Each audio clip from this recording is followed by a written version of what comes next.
4.6, rectilinear motion.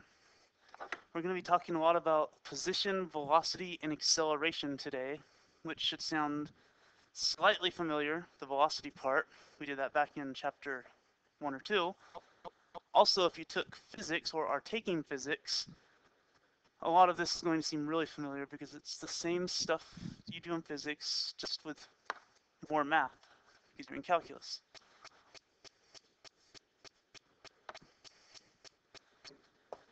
This first example shows a position versus time curve for a particle moving along an axis.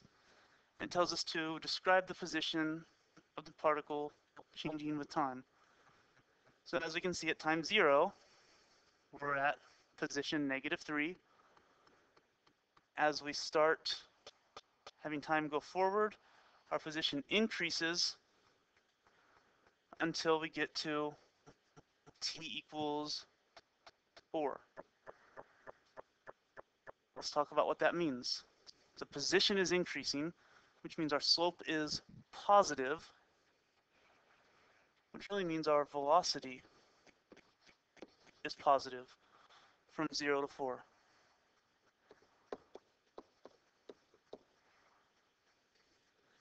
After 4, looks like we stopped at 4 and then we went backwards until about t = 7.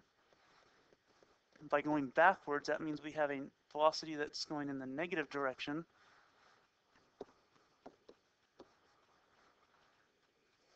And looks like our velocity is equal to 0 after 7.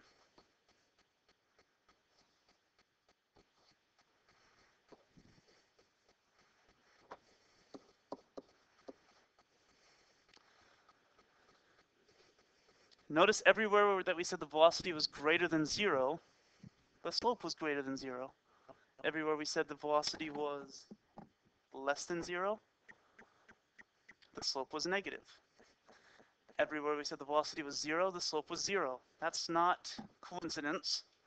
That's because the derivative of position is velocity. That's a key idea.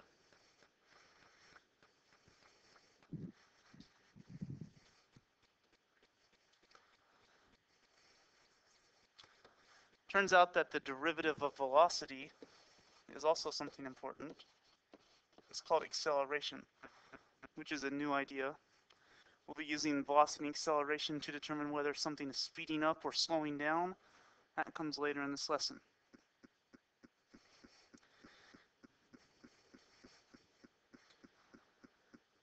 Next up, it says we've got this position function. We want to find the velocity and speed functions. The only difference between velocity and speed is that speed is the absolute value of velocity. Velocity can be negative, tells you that you're going in the positive or negative direction, but your speed is always positive. So we need to find that velocity and speed function. Velocity would be the derivative of position, which is an easy solve. And it also tells us to find speed. I don't want to call that s of t because we already used the s. We just need the absolute value of that. The problem also says to graph these, but both of these are, well, velocity is just a parabola, which you should know how to graph. And I have it over here. And the speed would just be the absolute value of that, which means flip any of the negative pieces over the top. As far as graphing the original is a cubic.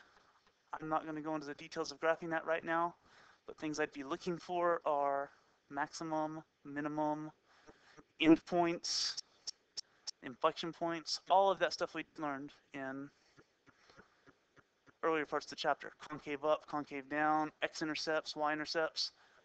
By the way, we start at t = 0 on these because we don't talk about negative sign or negative time. So notice all three of these graphs start at t = 0.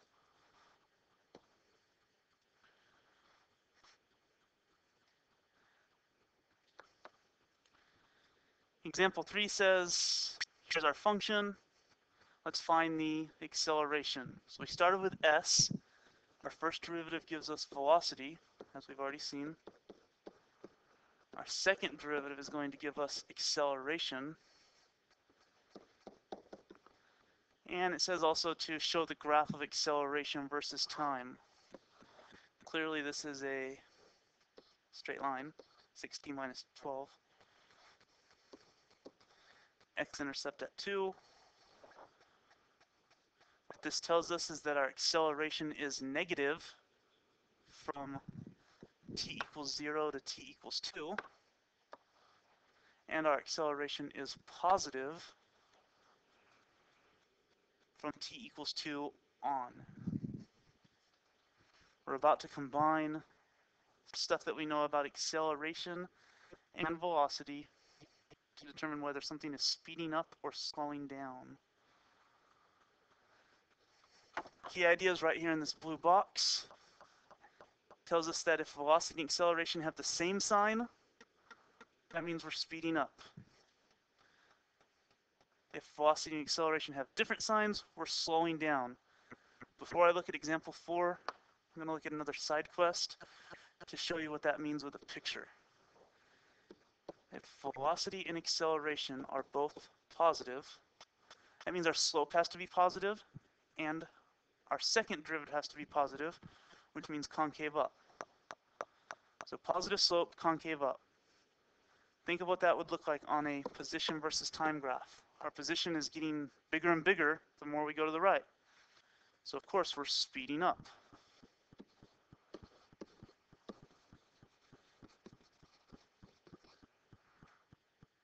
Alternatively, if our velocity is less than 0 and our position is less than 0, let's look at what that would look like on a graph. Negative velocity means negative slope. Negative acceleration means concave down. So we want a negative slope and concave down. Once again, the further we go to the right, we can see our position is getting bigger and bigger, negative. It's going down faster and faster. If we're going faster and faster, that's another way of saying speeding up. So, concept summary, velocity and acceleration have the same sign. We're speeding up. Next side quest, let's look at what happens when velocity and acceleration have different signs.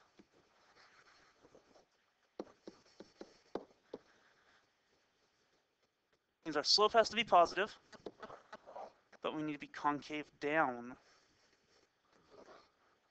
Notice this time when we look further and further to the right on our graph, our position is getting flatter and flatter. We're slowing down.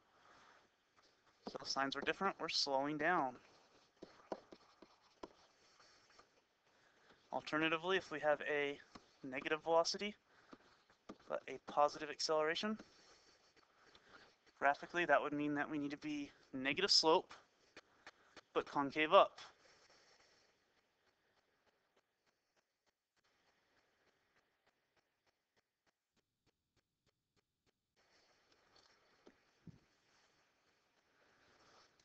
Once again, we notice our graph gets flatter on the right, so it makes sense that we are slowing down.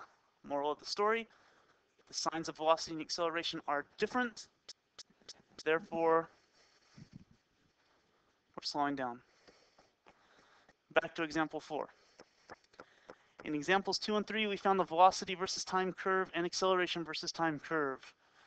Use those curves to determine whether the particle is speeding up or slowing down. So first we need to look at the acceleration and velocity curve. We had some critical numbers on our velocity curve.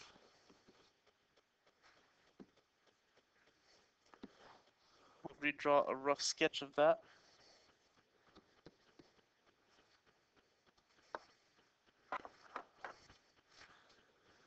Looking at these two graphs, we can see that velocity and acceleration are both negative from 0 to 2.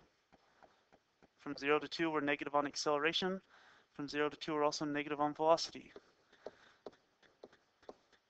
So from 0 to 2, we are speeding up.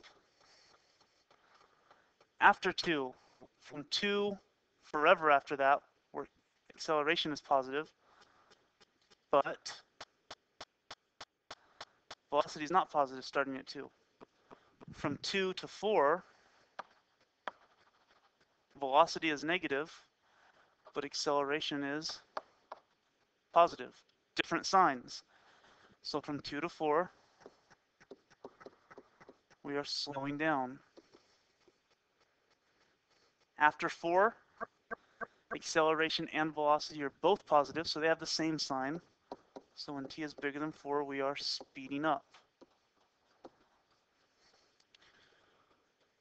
We're told to compare this with our speed versus time curve from example 2. Rough sketch of that.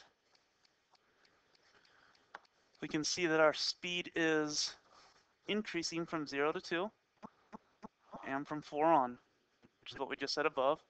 And we can see that our speed is decreasing from 2 to 4. There's a lot of ways to look at all this information. The key idea coming from this guy right here. Signs are the same, speeding up. Signs are different, slowing down.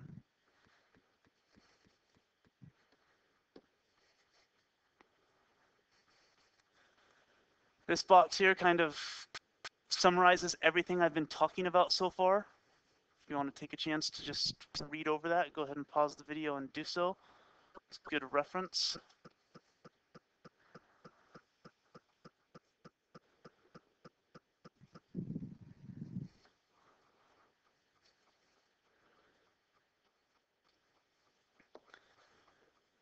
This time we're going to find out if something's speeding up or slowing down just by looking at its graph. We do not need an equation. I can see that from t equals 0 to t equals 2, I have a positive slope and I'm concave up. So I must be speeding up. Starting at t equals 2 all the way till t equals 4. I still have a positive slope, but I'm concave down. Signs are different.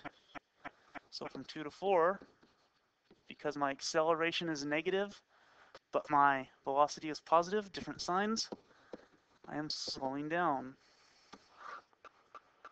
Moving along, I suddenly have a negative slope and a negative acceleration, as in concave down. From 4 to 6, negative acceleration, negative velocity, same sign, speeding up. From 6 to 7, I still have a negative slope, but I'm concave up. Signs are different.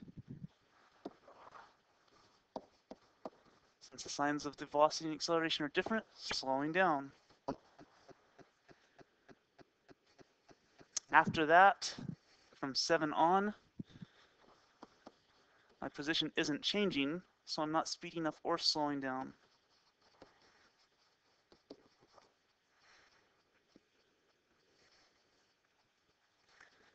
Being able to look at a graph and analyze speeding up or slowing down is a key idea that you want to be able to cultivate. Last example, we're putting it all together with an equation now. Last example, put it all together by looking at a graph. So we've got this function. We want to find the motion of the particle. We're going to find out when this graph is speeding up, when it's slowing down. To do that, we need to know when the acceleration is positive, negative. We need to know when the velocity is positive or negative, which means we've got some derivatives to find. We can start with our velocity. Now's a good chance to pause the video and find out all of the intervals where the velocity and acceleration are increasing. When you unpause, check your work with mine.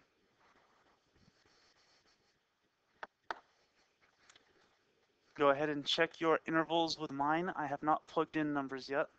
I'm going to do that next. Go ahead and plug a number into the velocity of each of these intervals. plugging in a number from 0 to 2, 2 to 5, 5 to infinity. Do the same thing on the acceleration. See if you get the same positive or negative signs that I do. Go ahead and pause. Next up is the precision piece. We've got to be careful to make all of our intervals without leaving any out. For instance, I don't want to say what's going on between 0 and 2 necessarily, because I have to look down at acceleration and see if any other numbers pop up that are going to be important. They don't, so something's going on from 0 to 2. Then we start at 2, and our next important number is not 5, it's 7 halves. So something's going on between 2 and 7 halves. After that, our next number after 7 halves would be 5. So between 7 halves and 5, something's going on. And then when t is bigger than 5, something is going on. So let's check out all of these intervals. From 0 to 2, my velocity is positive, but my acceleration is negative. So I must be slowing. From 2 to 7 halves, my velocity is negative, my acceleration is negative, so I'm speeding up. From 7 halves to 5, my velocity is negative, my acceleration is positive. Different signs, slowing down. And bigger than 5, both of these velocity and acceleration are both positives. They have the same sign, means I'm speeding up. Very typical AP calculus test questions ask you things about speeding up and slowing down. So be ready for that. At this point, go ahead and pause the video and come in ready with questions tomorrow. Have a great day.